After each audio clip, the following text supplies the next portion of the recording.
Hello friends, मैं S के Saini EMAIC group पे एक बार और आपका स्वागत है।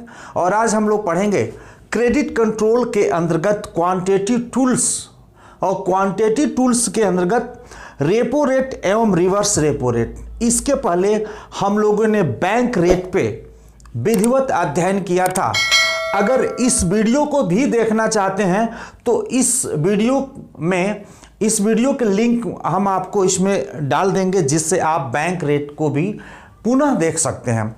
तो हम देखते हैं कि यह रेपो रेट है क्या। सबसे पहले मैं एक बार और आपको बता दें कि बाजार में मुद्रा की मात्रा अधिक हो जाना या बाजार में मुद्रा की मात्रा का कम हो जाना, उसके दोनों के बीच संतुलन स्थापित बैलेंस बनाने का काम यह रिजर्व बैंक ऑफ इंडिया मात्रात्मक साख नियंत्रण के अंतर्गत करने का काम करती है। जैसे मान लीजिए बाजार में मनी सप्लाई हाई है, मनी सप्लाई ज़्यादा है, मुद्रा की पूर्ति ज़्यादा है। तो मुद्रा की पूर्ति ज़्यादा होने से आपको मैंने बताया था कि जब बाजार में मुद्रा की मात्रा ज़्यादा होगी तो स्वाभाविक है कि जो प्रोडक्शन है वो ज़्यादा होगा। जब प्रोडक्शन ज़्यादा होगा तो स्वाभाविक है कि जो एम्प्लॉयमेंट है वो भी ज़्यादा होगा। एम्प्लॉयमेंट ज़्यादा होगा तो स्वाभाविक है कि जो इनकम है वो भी इनकम क्या होगा, ज़्यादा होगा। जब इनकम ज़्यादा होगा तो स्वाभाविक है जो लिविंग स्टैंडर्ड यानी व्यक्ति का जीवन स्तर ज़्यादा होगा। जब लिविंग स्टैंडर्ड अधिक होगा तो डिमांड अधिक होगा, यानी उसके द्वारा उत्पादित वस्तुओं की मांग ज़्यादा होगा। जब मांग ज़्यादा होगा तो वस्तु की प्राइस ज़्यादा होगा। जब वस्तु की प्राइस ज़्यादा होगा तो सुबह हम देख सकते हैं कि जो रुपए का वैल्यूएशन है, रुपए का वैल्यूएशन क्या होता है, कम हो जाता है। यानी मुद्रा की मात्रा ज़्यादा होने के कारण बाजार में डिमांड पुल इन्फ्लेशन आया, मांग प्रेरित स्फीति आया। यानी वस्तुओं की मांग अधिक होने के कारण उन वस्तुओं की कीमतों में वृद्धि हो गया। तो क्या करता है ये क्वांटिटेटिव टूल्स के माध्यम से, स्वाभाविक है जो चीज़ें आपको सस्ती मिलती है उस वस्तुओं का डिमांड ज़्यादा करते हैं। यानी कहने का मतलब ये था, यानी कहीं ना कहीं जो रिजर्व बैंक ऑफ इंडिया के द्वारा पैसे कमर्शियल बैंक को दिया जा रहा है उस पर रेट ऑफ इंटरेस्ट ब्याज कम। जैसे कभी कभी क्या होता है कि बैंक कहते हैं कि हम आपसे किसी प्रकार का कोई ब्याज नहीं लेने वाले हैं, तो क्या करेंगे, दौड़ करके उससे पैसे हम मांगेंगे। इस समय बाजार में युवाओं को आकर्षित करने के लिए कंपनियां जीरो डाउन पेमेंट पे और बिना इंटरेस्ट के आपको EMI पे फ़ोन उपलब्ध करा रही है। युवा खुश हैं कि हमें बिना किसी पेमेंट जमा किए हमारे हाथ में स्मार्टफोन आ जाएगा और धीरे धीरे अपने खर्चों में थोड़ी बहुत कटौती करके हम EMI के रूप में उसका भुगतान कर देंगे। गार्जियन को भी पता नहीं चलेगा, हमारा भी काम चल जाएगा। तो इस तरह से हम कह सकते हैं, यानी बाजार में अगर उसकी ब्याज कम हो जाता है तो बाजार में पैसे बहुत ज़्यादा हो जाते हैं, और जब बाजार में पैसे बहुत ज़्यादा होंगे, डिमांड ज़्यादा हो जाएगा तो उसकी कीमतें क्या हो जाएंगी, बढ़ जाएंगे। उसकी कीमतों को कम करने के लिए रिजर्व बैंक ऑफ इंडिया अपने ब्याज दर को बढ़ा देती है। जब ब्याज दर बढ़ जाएगा तो रुपए की मांग कम हो जाएगी, रुपए की मांग कम हो जाएगी तो डिमांड कम हो जाएगा और प्राइस कम हो जाएगी, रुपए की वैल्यूएशन क्या हो जाएगी, बढ़ जाएगी। रुपए की वैल्यूएशन बढ़ जाएगी, ऐसा लगता है कि बाजार में पैसे की मात्रा कम हो गई, तो फिर क्या करता है, अपने ब्याज को घटा देता है। और ब्याज को घटा देने से लोगों में ऋण लेने की क्षमता बढ़ जाती है, फिर वही स्थिति आ जाती है। तो इस तरह से इन्फ्लेशन और डिफ्लेशन हर एक देश में आता रहता है, लेकिन उसका भी एक लेवल है। उससे जब हाई जाता है तो सरकार को अलर्ट हो जाना चाहिए और उस पर कोई ना कोई अपना ठोस कदम इस क्वांटिटेटिव टूल्स के माध्यम से बाजार में जो मनी सप्लाई को बैलेंस बनाने का काम किया जाता है। तो चलिए बिना हम और किसी परिचय के आपको ले चलते हैं रेपो रेट। रेपो रेट क्या है थोड़ा सा हम आपको समझते हैं। ये रिजर्व बैंक ऑफ इंडिया है, जिसको हम केंद्रीय बैंक कहते हैं, क्योंकि मॉनेटरी एंड क्रेडिट पॉलिसी इन्हीं के द्वारा बनाया जाता है। अब तो एमपीसी में 3 गवर्नमेंट के 3 आरबीआई के, पहले टेक्निकल एडवाइजरी कमेटी के द्वारा यह मॉनेटरी एंड क्रेडिट पॉलिसी बनाया जाता था, लेकिन अब एमपीसी के माध्यम से यह बनाया, जैसे 3-3 सदस्य होते हैं। ये रिजर्व बैंक ऑफ इंडिया है। मैं बगल में कमर्शियल बना देता हूं, कमर्शियल बैंक, जिसको व्यापारिक बैंक, वाणिज्यिक बैंक, ज्वाइंट स्टॉक बैंक, संयुक्त स्कंध बैंक के नाम से हम जानते हैं। ये हम रेपो रेट के बारे में पढ़ने जा रहे हैं, इसको हम पढ़ चुके हैं। तो रेपो रेट क्या होता है? Reserve bank of India commercial bank को जिस रेट ऑफ इंटरेस्ट पर अल्प अवधि के लिए ऋण प्रदान करता है, उसी को हम बोलते हैं रेपो रेट। समझ गए होंगे। यानी reserve bank of India commercial bank को जिस रेट ऑफ इंटरेस्ट पे अल्प अवधि के लिए, यानी शॉर्ट पीरियड के लिए ऋण उपलब्ध करता, फाइनेंस करता है, लोन देता है, उसी को हम बोलते हैं रेपो रेट। और अल्पकालीन अवधि से क्या तात्पर्य है? यानी 40 दिन से कम, यानी 40 दिन से कम की अवधि के लिए। वही हम लोगों ने बैंक रेट पढ़ा था, यानी कमर्शियल बैंक नहीं, reserve bank of India commercial bank को जिस ब्याज दर पे 40 दिन से अधिक लंबी अवधि के लिए फाइनेंस करता है, ऋण देता है, उसे हम बैंक रेट कहते हैं।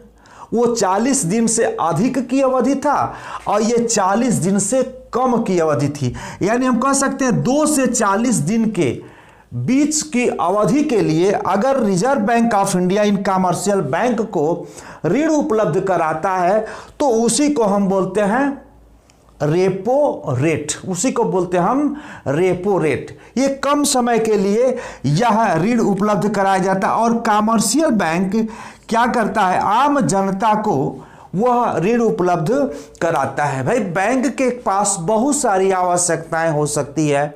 हो सकता है कि पैसे के अभाव के कारण हम किसी बैंक एम्प्लॉय को या किस ऐसी हमारी जो व्यक्तिगत काम है उसकी ज़रूरतों को पूरा करने के लिए भी हम 2 से 40 दिन की अवधि के लिए हम इनसे ऋण ले सकते हैं। तो चलिए कोई बात नहीं, अब ये देखते हैं कि यह इन्फ्लेशन को कैसे कंट्रोल करता है।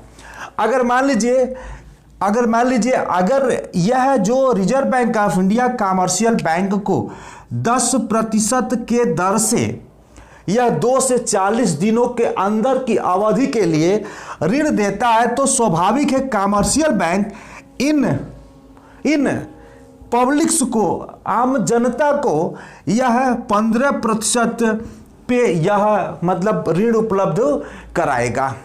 हो सकता है कि 15% बहुत ज़्यादा हो गया हो, तो 15% अधिक होने के कारण बाजार में रुपए की मांग कम हो गई है। जब ब्याज दरें ज़्यादा हो जाती है तो लोगों में ऋण लेने की जो प्रवृत्ति है कम हो जाती है। कुछ दिन ऐसा हुआ कि रिजर्व बैंक ऑफ इंडिया 10% से घटा करके 1% कर दिया। यानी हम आपको 2 से 40 दिन की अवधि के लिए हम आपको 1% या हम कह सकते हैं चलिए 2% कर दिया। और 2% तो स्वाभाविक है कि ये इनको 12% पे ऋण उपलब्ध कराएगा।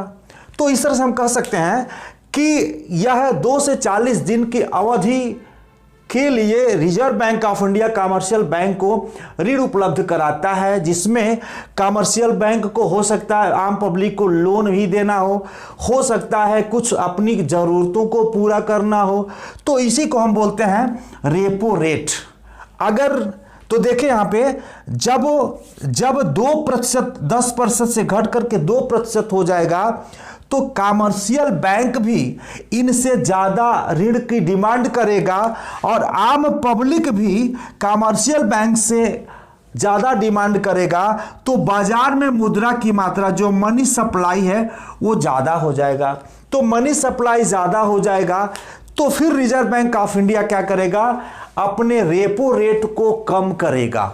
नहीं, अपने रेपो रेट को क्या करेगा? बढ़ा देगा। हो सकता है कि 20% कर दे तो ये हो जाएगा 25%। बहुत ज़्यादा रेट हो गया, यानी अब इसका रेट बहुत ज़्यादा हो गया, रेट बहुत ज़्यादा हो गया, तो मुद्रा की जो पूर्ति है वो क्या हो जाएगा, कम हो जाएगा। स्वाभाविक है कि एक फार्मूला हम आपको बता रहे हैं कि ये कॉमन सा फार्मूला है, अगर रेट ऑफ इंटरेस्ट ज़्यादा होगा तो मनी सप्लाई कम होगी, अगर रेट ऑफ इंटरेस्ट कम होगा तो मनी सप्लाई ज़्यादा होगी। यही फार्मूला है यह क्वांटिटेटिव टूल्स का, यानी बाजार में रुपए का बैलेंस बना के काम करता है रिजर्व बैंक ऑफ इंडिया।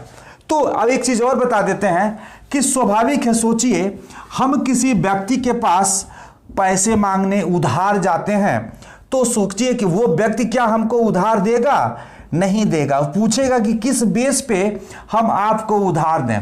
तो रेपो रेट का जो यह फुल फॉर्म होता है, कभी कभी पूछ देता है एग्जाम में कि रेपो का जो फुल फॉर्म क्या होता है, तो ये होता है रीपर्चेजिंग ऑपरेशन, जो रीपर्चेजिंग ऑपरेशन, यानी रीपर्चेजिंग ऑपरेशन, इसका फुल फॉर्म है रेपो का, रीपर्चेजिंग ऑपरेशन, रीपर्चेज। जैसे मान लीजिए हम कोई वस्तु खरीदे हो और पुनः उस वस्तु को खरीदते हैं। जैसे मान लीजिए आज के युवाओं को बड़ा शौक है कि जैसे स्टार मोटे मोटे चैन पहन करके आ रहे हैं, कुछ व्यवस्था करके सुनार के दुकान पे, जैसे मान लीजिए ये व्यक्ति है, इनको बहुत इच्छा किया और ये सुनार की दुकान है और सुनार के दुकान पे गए, 1 लाख रुपया दे करके एक अपने लिए खूब मोटा सा चैन खरीद के ला दिए। कोई दिक्कत नहीं है, पैसा इनके पास था, बड़े घर के बेटे होंगे हो सकता है, इन्होंने 1 लाख रुपया लिया, इनको एक चैन दे दिया। कुछ दिनों बाद इनको परेशानी हुई, कुछ आर्थिक स्थिति इनकी खराब हो गई, तो सोचते हैं कि क्या दिक्कत है इसमें, मेरे पास एक चैन है, इसकी बहुत ज़रूरत नहीं है, इस चैन को पुनः लेकर के इस दुकानदार के पास, सुनार के दुकान पे आते कहते भैया ये चैनवा रख ला और कुछ दिन खातिर हमें ये पे उधार दे दा, पुनः हम आपके पैसा लौटा दे। सुनार का कोई दिक्कत नहीं है।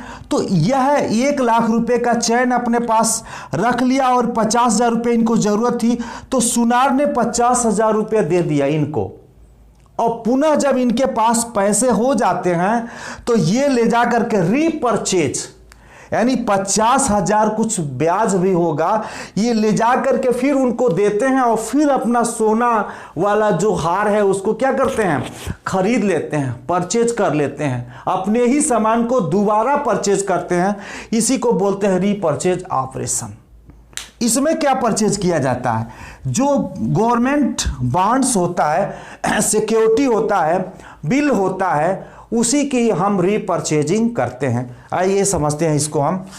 रीपर्चेज ऑपरेशन, रेपो का मतलब होता है, देखिए कमर्शियल बैंक है जो ओपन मार्केट ऑपरेशन होता है, खुले बाजार की क्रियाएं होती हैं। खुले बाजार की क्रियाओं के अंतर्गत रिजर्व बैंक ऑफ इंडिया अपने जो गवर्नमेंट सिक्योरिटीज होते हैं, बॉन्ड्स होते हैं, बिल होते हैं, इसको बाजार में बेचती है और एक कमर्शियल बैंक उसको परचेज किए। जैसे मान लीजिए यह 1 लाख रुपया का यह बिल या बॉन्ड्स खरीदे हैं, गवर्नमेंट सिक्योरिटी को खरीदे हैं, ये खरीदे हैं और इनको रेपो रेट के तहत पैसे चाहिए। तो इनके ये क्या है, इनको ये पैसा दिए हैं और ये एक लिख करके कागज पे बिल या बॉन्ड्स दे दिए हैं। अब ये इनको 2 से 40 दिन की अवधि के लिए इनको पैसे चाहिए, तो ये बॉन्ड्स ले जा करके इनको पास गिरवी रख देते हैं। अरे भाई बिना गिरवी लिए ये रिजर्व बैंक ऑफ इंडिया क्यों दे देगा, आपका रिश्तेदार है क्या, आपका नाती पोता है क्या, नहीं। व्यवसायिक कभी यहाँ रिश्ते का संबंध नहीं निभाते हैं। कोई भी संस्था है अगर व्यवसाय करती है वहाँ रिश्ता उसका चलता उलता नहीं है। तो ये क्या करते हैं, ये अपना बॉन्ड्स ले जा करके यहाँ पे रख देते हैं, क्या गिरवी, ये जो खरीदे थे अपना जो सोना वाला मालवा, ये ले जाके यहाँ पे रख देते हैं आरबीआई कहती कोई दिक्कत नहीं है, मेरे पास सिक्योरिटी है, कितना चाहिए 1 लाख का, तो बोलते हैं हमको 50,000 दे दीजिए साहब, हमारा 50,000 में काम चलेगा, 2 और 40 के अंदर ही हम आपका पुनः भुगतान कर देंगे। अब क्या करते हैं, अब ये इनके पास बांड आ गया, इनके पास बांड आ गया और इनके पास 50,000 रुपया आ गया। कुछ ही दिन बाद कमर्शियल बैंक के पास 50,000 रुपया हो जाता है और प्लस ब्याज। ये पुनः पैसे वाले जाकर के इनको दे देते हैं और ये इनका फिर बंडल लौटा देता है। और जैसे समय पूरा होता है तो जो बॉन्ड के साथ वादा हुआ रहता है तो रिजर्व बैंक ऑफ इंडिया उस वादे को पूरा कर देता है। इसी को तो कहते हैं रेपो रेट। यही होता है रीपरचेज ऑपरेशन। यहाँ सोना चांदी गले का हार न खरीदा बेचा नहीं जाता है, ये गवर्नमेंट सिक्योरिटी का रीपरचेजिंग होता है। मतलब हम उसको खरीदे हैं, पुनः दोबारा उसको खरीद लेते हैं। तो इस बॉन्ड सिक्योरिटी के बेस पे रिजर्व बैंक ऑफ इंडिया आपको फाइनेंस करती है। तो अगर रेट ऑफ इंटरेस्ट कम है तो इसको रख करके और सारा पैसा ले करके बाजार में जरूरतमंद व्यक्तियों को दिया जा सकता है। तो वही चीज हुआ, जब rate of interest repo rate कम होगा तो लोगों के द्वारा मुद्रा की मांग ज्यादा होगी, बहुत ज़्यादा हो गया, इन्फ्लेशन आ गया, तो ये फिर रेपो रेट को क्या करेगी, बढ़ा देगी। अब मुद्रा की मात्रा तब क्या हो जाएगी, कम हो जाएगी। अरे भाई स्वाभाविक है, जब किसी वस्तु की कीमत अधिक होती है तो उसकी मांग कम होती है, जब वस्तु की कीमत कम होती है तो उसकी मांग बढ़ जाती है। वही तो है रेपो रेट, या वही तो है सारे क्रेडिट इंस्ट्रूमेंट के अंतर्गत जो हम वस्तुओं मुद्रा की मांग और पूर्ति करते हैं। नेक्स्ट हम चलते हैं, रिवर्स रेपो रेट क्या होता है। रिवर्स रेपो रेट ये हम पढ़ते हैं, रिवर्स रेपो रेट जिसको हम विपरीत दर कहते हैं, उलट रेपो रेट कहते हैं। उल्टा, जिसे गाड़ी का गियर पीछे लगाते थे गाड़ी पीछे चलने लगती है, आगे लगाते तो आगे जाने लगती है, तो रिवर्स मतलब बैक, रिवर्स रेपो रेट। इसमें क्या होता है, देखिए ये भी कमर्शियल बैंक का ही खेल है। यानी देखिए दो चीजें हैं, जब reserve bank of India in commercial bank से, पहले ऐसे समझते हैं, reserve bank of India in commercial bank से जिस रेट ऑफ इंटरेस्ट पर ऋण लेता है, कौन लेता है, रिजर्व बैंक ऑफ इंडिया ऋण लेता है, उसी को हम बोलते हैं रिवर्स रेपो रेट।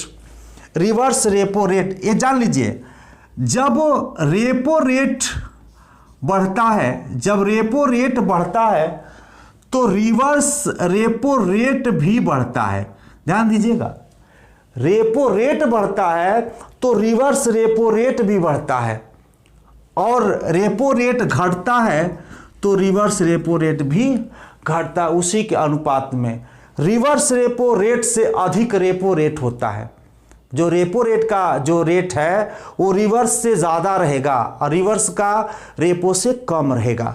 तो समझते हैं, कमर्शियल बैंक से रिजर्व बैंक ऑफ इंडिया जिस रेट ऑफ इंटरेस्ट पे अल्प अवधि के लिए ऋण लेती है उसी को बोलते हैं हम रिवर्स रेपो रेट। अरे भैया उल्टा गंगा बह रही हैं, एक पैसा का खजाना, पैसे खुद छापते हैं, इनके पास पैसे की खुद व्यवस्था, मॉनेटरी क्रेडिट पॉलिसी खुद बनाते हैं, इनको क्या जरूरत पड़ गई पैसा लेने की, भाई पड़ती है, हो सकता है कुछ जरूरत भी हो सकता है। और गार्जियन है ना, गार्जियन है बहुत सारी समस्या का समाधान करने के लिए। हो सकता है कि पब्लिक के पास इतने ज़्यादा पैसे हो गए हों, क्योंकि पब्लिक के पास ये देते हैं ना, इतने ज़्यादा पैसे हो गए हैं जिससे बाजार में मनी सप्लाई ज़्यादा हो गई हो। तो बाजार में मुद्रा की मात्रा को कम करने के लिए रिवर्स रेपो रेट को क्या किया जाता, बढ़ा दिया जाता, रिवर्स रेपो रेट को। तो रिवर्स रेपो रेट को जो बढ़ा दिया जाता है तो बैंक सोचती है इनको न दे करके पैसा यहां जमा कर दिया जाए, किसके पास, आरबीआई के पास। दो चीजें हैं, हो सकता है कमर्शियल के जो बैंक का अधिशेष एक्सेस पैसे हों तो उस पैसे को भी आरबीआई के पास जमा कर सकता है, या रिवर्स रेपो रेट बढ़ गया, उलट दर बढ़ गया तो कमर्शियल बैंक इनको न देकर, इनको देंगे ना तो आम आदमी बहुत होशियार हो गया, पैसे वो दे ही नहीं रहा। कर सरकार कहीं ना कहीं हो सकता कर्जा माफ करते हैं, और कर्जा माफ कर देगा तो हम तो राजा हो जाएंगे। तो सर ये जो बैंक है वो सोचती इनके पास पैसा रहेगा तो 100% एनपीए नहीं होगा, हमारा पैसा एनपीए नहीं होगा, हमारा जो पैसा है परफॉर्मेंस करेगा। तो ये कमर्शियल बैंक इनके पास न जमा करके वो रिजर्व बैंक ऑफ इंडिया के पास जमा कर देता है कि हमारा पैसा जरूरत पड़ने पर वो मिल जाएगा, वो पैसा हमको मिल जाएगा। तो इस तरह से बहुत सारे चीजें होती हैं। तो बाजार में अगर मुद्रा की मात्रा ज्यादा हो गई है तो रिवर्स रेपो रेट बढ़ गया और रेपो रेट भी बढ़ गया। देखिए मैंने बताया कि दोनों बढ़ता है, तो रेपो रेट बढ़ गया और रिवर्स रेपो रेट बढ़ेगा। देखिए रिवर्स रेपो रेट में ये इनके पास जमा करते हैं और रेपो रेट में ये इनसे उधार लेते हैं, तो ये भी बढ़ गया, यानी रेपो रेट भी बढ़ गया। तो ब्याज दर अधिक होने से लोगों में ऋण लेने की प्रवृत्ति कम हो जाएगी। और रिवर्स रेपो रेट बढ़ गया तो बैंक सोचेगा अरे भाई इनके पैसा न दे के आरबीआई के पास पैसा जमा कर दो, कहीं से ब्याज बहुत ज़्यादा दे रहा है, सेविंग अकाउंट का ब्याज बढ़ जाए। तो हम सोचते हैं घर में रखे से अच्छा है बैंकों में ले जाकर जमा कर दें। अब बैंक में जमा कर देंगे तो उसका ब्याज बढ़ेगा, तो ये भी सोचता कि इनके पास जमा कर देंगे हो सकता है खर्चा कर दें और फिर हमको पैसा समय से न दें, हमको परेशान करें, इनसे वसूली करने में भी बहुत सारे पैसे हमारे खर्च होंगे, इनसे कुछ करना नहीं है, टाइम से देंगे, कह देंगे भैया हमको दे दो पैसा तो तुरंत दे देंगे। तो कमर्शियल बैंक आरबीआई के पास जमा कर देता है, इसी को हम बोलते हैं रिवर्स रेपो रेट। इस समय 4% रेपो रेट है और 3.7% रिवर्स रेपो RRR है। तो इस तरह से हमने देखा कि बाजार में मुद्रा की मात्रा को कम करने के लिए ब्याज को बढ़ा दिया जाता है और बाजार में मुद्रा की मात्रा को अधिक करने के लिए ब्याज को घटा दिया जाता है, जिससे आम पब्लिक उस पैसे को लेन देन करती रहती है। और आरबीआई का काम है इन दोनों के बीच बैलेंस बना के रखना, जिससे ना इन्फ्लेशन हो और ना डिफ्लेशन हो, बैलेंस हो। तो आज के लिए इतना ही, रेपो रेट एवं reverse repo rate. Next video में कैश रिजर्व रेशियो का हमारे पास वीडियो है, इस वीडियो में मैं लिंक डाल दूंगा, आप उसको देख लीजिएगा। इसके बाद हम पढ़ेंगे स्टैट्यूटरी लिक्विड रेशियो और marginal open market. Next video में अध्ययन करें। हम चाहेंगे कि आप मेरे वीडियो को लाइक्स करें, सब्सक्राइब करें। आज के लिए इतना ही, धन्यवाद।